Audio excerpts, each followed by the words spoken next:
Bonjour et bienvenue à tous. Alors, très rapidement, je reviens sur ce thème. Nous l'avons tous appris, le pouvoir qui a en fait dissous beaucoup de partis politiques, c'est vrai.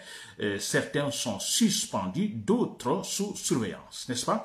Mais l'argumentation évoquée ici par la junte militaire qui dénonce le caractère ethnique, disons, de ces partis politiques suspendus ou dissous, chers compatriotes. Alors, moi, je le disais hier, j'étais très clair, j'espère que vous m'avez suivi, alors que non, il y a erreur. D'abord, il faut faire la différence entre parti ethnique et parti ethnocentriste, ou faire la différence entre les concepts ethniques et ethnocentristes. N'est-ce pas? C'est très important, cher Portugais. D'abord, on a, disons, un élément que je n'avais pas vu hier et que, voilà, j'ai retrouvé aujourd'hui où le pouvoir parle de 80%, c'est-à-dire dénonce le caractère ethnique de ces partis politiques suspendus ou dissous, mais dit que il y a dans certains partis politiques, 80% de ces membres de l'exécutif sont de même ethnie. C'est incroyable. N'est-ce pas? Alors, moi, déjà, je trouve ce thème, franchement, c'est-à-dire, c'est un non-sens. Il y a d'autres chats à fouetter beaucoup plus importants, c'est vrai. Parce que, regardez, tous les partis politiques qui sont suspendus ou dissous, vous remarquez, ce sont des micro-partis, n'est-ce pas? On n'a pas besoin de prendre des décrets, des décisions également, disons, en retirant leur agrément. Non, on n'a pas, c'est-à-dire, on n'a pas besoin de cela. Nous sommes dans une démocratie, dans un processus démocratique, s'il vous plaît. Ces partis politiques ont été créés librement. En fait, les leaders de ces partis ou les présidents de ces partis ont décidé librement de créer des partis politiques en respectant effectivement les règlements, disons, concernant la création d'un parti politique dans la liberté totale. N'est-ce pas? Alors, je dis bien, ce sont les micro-partis, si vous l'avez remarqué. Alors, on n'a pas besoin de prendre des décisions, bon, dire, bon, écoutez, vous dégagez. N'est-ce pas? À moins que ces partis, disons, aient commis des erreurs, des fautes graves. Ce n'est pas le cas. Mais c'est vrai. C'est comme, écoutez, je le disais il y a longtemps concernant en économie concernant, disons, la circulation des taxis 1000 kilos. Vous vous rappelez les taxis appelés autrement, disons, Al-Cabo en Guinée. Il y a des années, dans les années, disons, 90, où quand Lansana Conté est arrivé, il y a eu des voix, des échos en disant, bon, écoutez, alors on ne veut plus voir ces véhicules circuler dans, disons, dans la ville parce qu'ils sont dangereux. Je disais, mais écoutez, ce n'est pas la solution. On ne peut pas prendre un décret et dire, bon, écoutez, les 1000 kilos, vous ne circulez plus. Non, ce n'est pas cela. Laissez le marché faire son travail. Nous sommes dans le libéralisme politique et économique. Laissez le marché faire son travail. Avec la compétence, ces Al-Cabo vont disparaître. N'est-ce pas? Avec le jeu, disons, du marché économique, c'est vrai, disons, on peut parler de libre-échange, la compétition aidant, certains, ou ces 1000 kilos ou Al-Cabo vont disparaître. Mais c'est vrai, la compétence est là. Si la compétence est là, ils ne gagnent rien. Qu'est-ce qui va se passer? Ils vont se retirer ou se convertir. Mais c'est ce qui s'est passé. Il n'y a eu aucun décret pour interdire la circulation de ces 1000 kilos. Non, mais avec le temps, disons, le libéralisme politique, économique aidant, il y a eu l'arrivée d'autres moyens de transport en Guinée. On parle des minibus et autres. Mais qu'est-ce qui s'est-il passé petit à petit? On ne voyait plus ces 1000 kilos dans la ville de Conakry, par exemple, ou à Kindia, je me rappelle, dans les grandes villes de la Guinée. Non, on ne les voyait plus. Remplacés effectivement par les minibus et autres. Vous voyez, on laisse le marché travailler, faire son travail. Alors, c'est la même chose en politique. Il y a plusieurs partis politiques, mais écoutez, où est le problème? On dénonce le caractère ethnique, mais ce n'est pas un délit, s'il vous plaît. Alors, laissez tout simplement le libéralisme politique jouer son rôle. N'est-ce pas? Ces petits partis, finalement, vont disparaître ou seront engloutis par d'autres partis, les grands partis politiques. N'est-ce pas? La compétence aidant. Mais c'est comme ça, on a vu par exemple, avec autant de Alpha Condé, disons, le RPG qui a englouti le parti de Kassouri Fofana, mais c'est clair. On n'a pas besoin de décréter, de dire, bon, écoutez, vous les petits partis, alors voilà, vous dégagez. Non, on n'en a pas besoin. Laissons la compétition dans le marché libre politique faire changer, s'il vous plaît. Ces partis se retireront sans qu'on les force, c'est clair et net. se retirer, disparaître ou en fait se fondre dans des grands partis politiques. Et c'est ce qui se passe quand il y a des élections, les grandes élections. Comment ça se passe? Voilà, chers compatriotes guinéens. Alors, je trouve très bizarre cette décision de la junte militaire. Très bien. Alors, revenons sur le caractère ethnique que la junte militaire dénonce. Alors, moi, je pense qu'il y a un jeu aussi, donc, disons, jeu de mots, vous comprenez, des significations et qu'il faut donc préciser. N'est-ce pas, chers compatriotes guinéens? Alors, quand on parle de caractère ethnique, il y a le caractère ethnique, il y a le caractère ethnocentriste. Alors, le ministère disons, de la décentralisation parle du caractère ethnique de ces partis politiques. Je disais hier, mais écoutez, où est le problème? Il n'y a pas un délit. Vous comprenez, il n'y a pas un délit. Je crée un parti politique, vous comprenez, les gens de mon ethnie, de mon village adhèrent à mon parti. Où est le problème? Il n'y a pas un délit. Maintenant, le problème maintenant, on se dira, mais écoutez, est-ce que ce parti qui compte seulement sur son ethnie pourra gagner les élections en Guinée? Prenons par exemple les élections présidentielles. Quel parti en Guinée peut gagner des élections présidentielles en ne comptant que sur son ethnie? C'est impossible. Mais raisonnons, s'il vous plaît. Utilisons nos neurones, s'il vous plaît. Arrêtons de créer des trucs inutiles qui n'ont aucun sens. On a d'autres chats à fouetter. Aucun parti ne peut, disons, en comptant sur son ethnie, gagner les élections en Guinée. Obligé, effectivement, disons, d'aller au-delà de son ethnie. Et c'est ça la démocratie, s'il vous plaît. Un caractère ethnique, mais ce n'est pas un délit, s'il vous plaît. Ce n'est pas un délit. Bien. Autre chose est le caractère ethnocentriste. Vous voyez? Parce que quand c'est ethnique, écoutez, ce sont des caractéristiques culturelles. N'est-ce pas? Ce sont des caractéristiques culturelles ou des faits sociaux propres, par exemple, disons, à une ethnie ou à une culture. N'est-ce pas? La langue, n'est-ce pas? Ou les caractéristiques physiques et tout ça. Ce n'est pas condamnable, s'il vous plaît. Absolument rien. N'est-ce pas? Je dis bien, un parti qui dit, bon, écoutez, moi, je ne compte que sur les gens de ma région, disons, de ma culture, de mon ethnie. Mais écoutez, il n'ira pas loin, mais c'est clair. Il n'ira pas loin, il se retirera après, parce qu'il n'ira nulle part. N'est-ce pas? Alors, je parle du caractère ethnocentrique cette fois-ci. Ethnocentriste, ethnocentrisme. Alors, on fait revenir tout au centre. C'est-à-dire, vous pensez votre ethnie est la meilleure. N'est-ce pas? Votre ethnie est la meilleure. Les autres, non. Et les autres doivent se soumettre à vous, à votre ethnie. L'ethnocentrisme, ça, ce caractère-là qui est très grave, s'il vous plaît. C'est ce qui est très grave.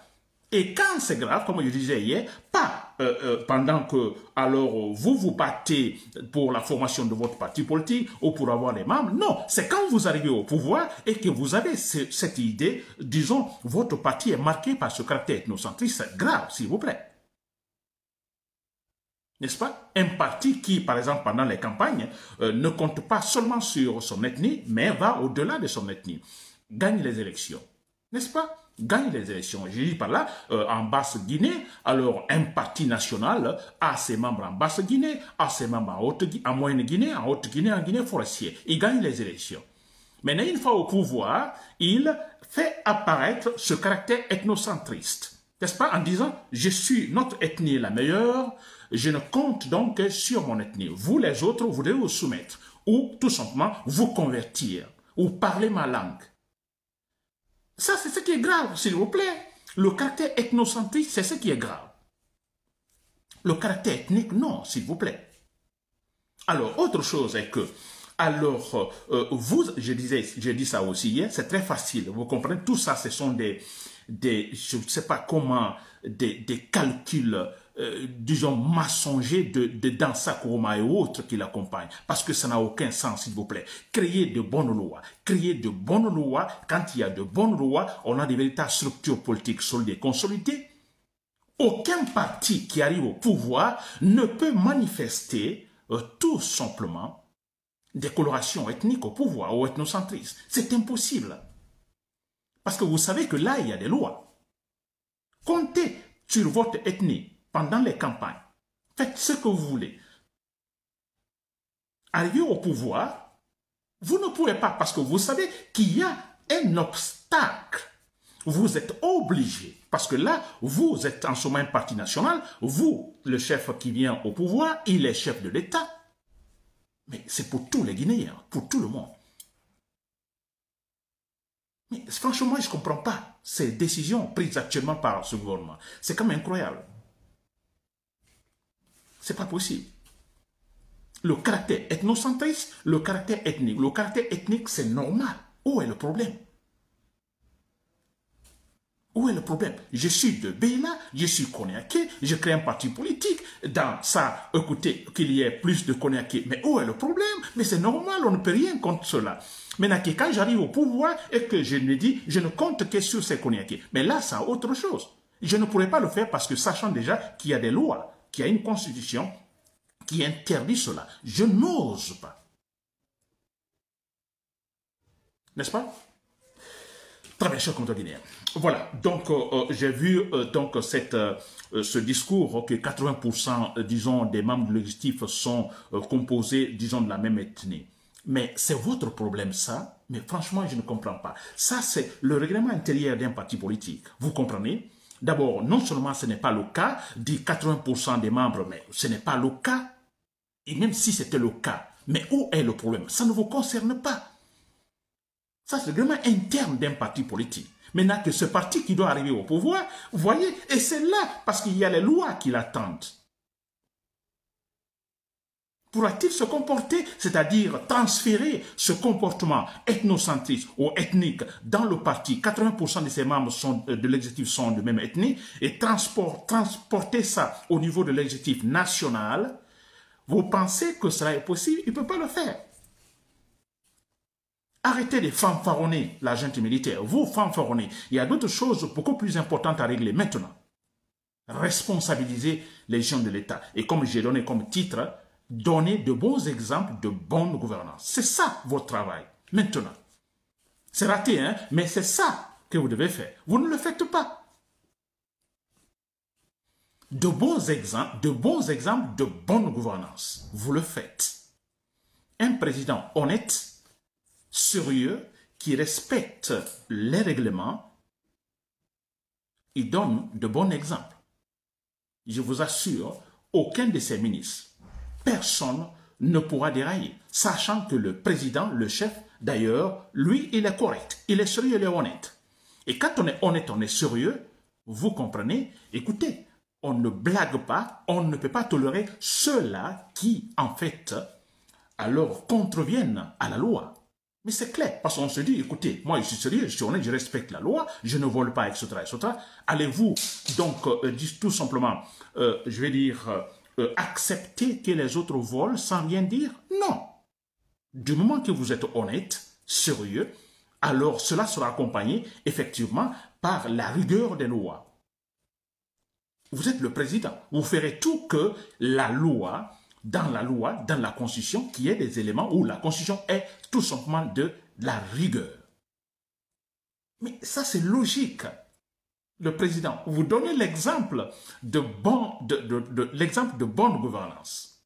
Faites-le. N'est-ce pas? Et que dans le gouvernement de la transition, par exemple, vous voyez, et quand on parle de 80% des membres de l'exécutif, même ethnie, mais écoutez, au pouvoir actuellement, la junte militaire, c'est 80% également, disons, de l'ethnie malinké, mais c'est clair, partout, prenez, disons, le gouvernement de la transition, 80% de malinké, mais c'est clair, prenez la fonction publique, c'est 80% de malinké, je n'ai pas la statistique, mais on peut dire ainsi. Comme eux, ils ont inventé en disant 80% des membres de l'exécutif de partis sont de même ethnie. Alors moi, je dirais, mais si nous prenons actuellement le gouvernement de la transition, 80%, disons, du gouvernement, ce sont des Malinké. Mais c'est clair, partout, regardez les secrétaires généraux, partout, 80% sont des Malinké. Allez-y à la police, allez-y à la gendarmerie, donc les forces spéciales, l'armée régulière, 80% ce sont des Malinké. Mais s'il vous plaît, et prenez en fait les préfets ou autres, les délégués, en fait, qu'on appelle les délégués spéciaux, mais 80% sont des Malinké. Mais s'il vous plaît. Et autre chose, ils sont tolérés, ils ont des privilèges. N'est-ce pas?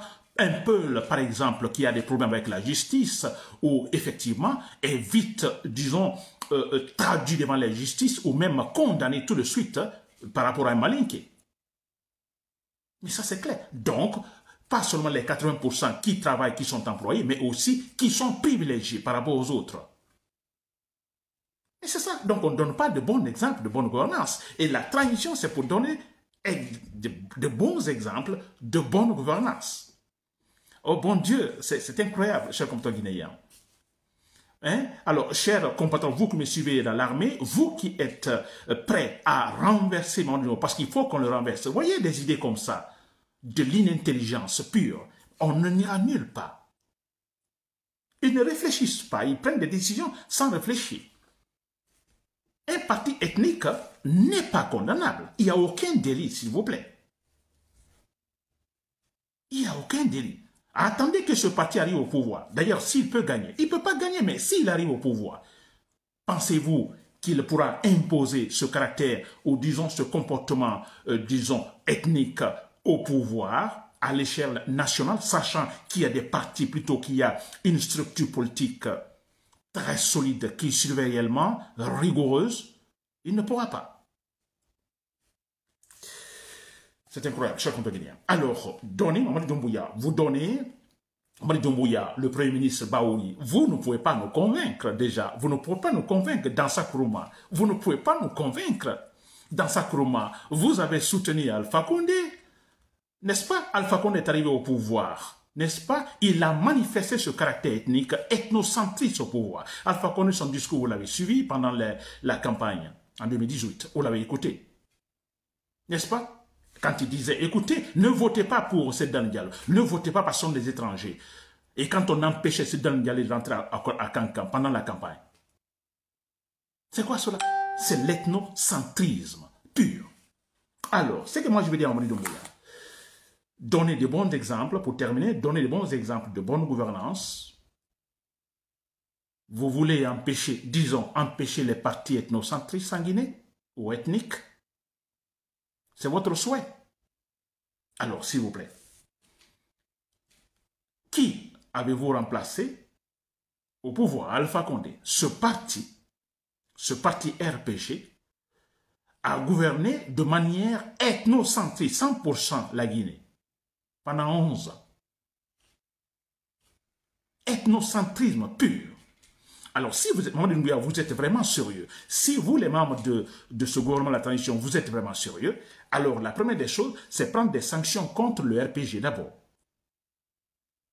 Oui, prendre des sanctions contre le RPG. Un parti qui doit être suspendu pour avoir eu des comportements ethnocentristes pendant 11 ans, faisant souffrir les Guinéens, sabotant le processus démocratique guinéen. Alors, vous devez, par exemple, suspendre ce parti pendant un bon moment, si vous voulez, franchement, de la bonne gouvernance en Guinée, pour qu'on vous prenne au sérieux. Vous ne le ferez pas, parce que vous-même, vous faites partie du RPG, vous-même qui aviez ce comportement pendant 11 ans de gouvernance Alpha Condé. Vous ne pouvez pas. Comme vous ne pouvez rien, c'est pourquoi moi je me dis, Mamadi Doumbouya, vous devez tomber.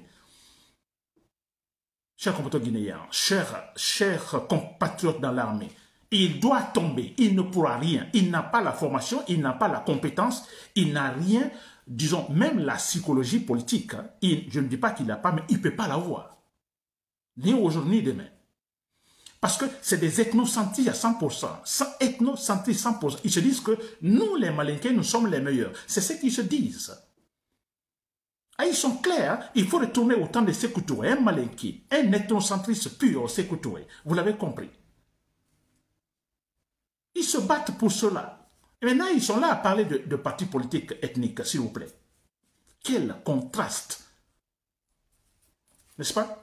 Très bien, sur le Guinéen. Alors, c'était également, voilà, donc, sur mon dernier recours sur ce thème, concernant la décision du gouvernement, disons, en retirant l'agrément de certains partis, de plusieurs partis politiques, alors il fallait revenir sur ce point, essayer tout simplement de raisonner beaucoup plus sur ce thème. Franchement, c'était un thème, disons, sur des irrationalités, disons, du pouvoir de la transition. C'est quand même incroyable. Les gens là ne réfléchissent pas. Ils ne réfléchissent pas. Il y a d'autres choses à faire, beaucoup plus importantes. S'il vous plaît, rendre responsables les institutions de la République. Même si vous n'organisez pas les élections, mais qu'on puisse sentir effectivement que la Guinée se dote petit à petit de véritables structures politiques solides, en fait, et consolidées. Il n'y en a pas. Ils vont tout droit vers le secourisme, la liberté d'expression. Vous verrez, avec le temps, voilà, personne ne doit parler de la politique. Ils ont commencé en supprimant certains médias. N'est-ce pas? Les partis politiques vont tous disparaître. C'est là leur but. Parti État. Chers compatriotes de l'armée, allez-vous accepter cette situation de régression? Oui, c'est une régression. Une perte de temps, une souffrance. Allez-vous accepter cela? Mamadi Doumbouya doit tomber, s'il vous plaît. Et quand je dis il doit tomber, la manière la plus claire, vous l'abattez. C'est-à-dire il doit descendre, il doit disparaître. C'est cela. N'oubliez pas de vous abonner et d'activer la cloche de notification pour rester informé de nos prochaines vidéos. Restez à l'écoute pour les développements passionnants à venir.